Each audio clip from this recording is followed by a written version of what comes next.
এই সাহেবে জুরাইজ মার এই বদ্দর শিকার হয়ে গেলেন। কোন একটা নারী তার পেটের সন্তান হয়েছে, অবৈধ সন্তান।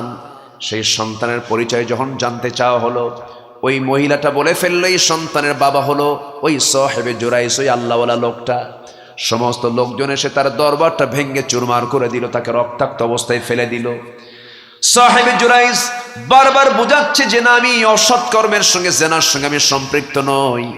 শেষ পর্যন্ত সাহেবে জুরাইজ বলে ফেললেন, ঠিক আছে, যে মহিলার সন্তানটা হয়েছে সেই সন্তানটা তোমরা আমার সামনে হাজির করা হলো। সন্তানটা যখন তার সামনে হাজির করা হয়েছে, সাহেবে জুরাইজ বলে ফেললেন, ওই সন্তান তুই বলতো, তোর মা যে বলতেছে তুই নাকি আমার সন্তান, আমি নাকি তোর বাপ, তুই কার সন্তান তুই বলে দে। সঙ্গে সঙ্গে আল্লাহওয়ালা যখন সন্তানকে প্রশ্ন করেছে, সন্তান বলছে আমি এই লোকের সন্তান নই, আমার বাবা হলো অমুক একজন রাখাল। আল্লাহু আকবার বলেন।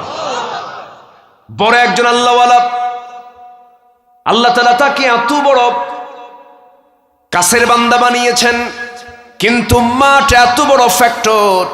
মা যদি কোনো সন্তানকে যদি কোনো লানত দিয়ে দেয়, বন্দুকের গুলে মিস হয়ে যায়, কিন্তু বাপ মার বদদোয়া কখনো মিস হয়।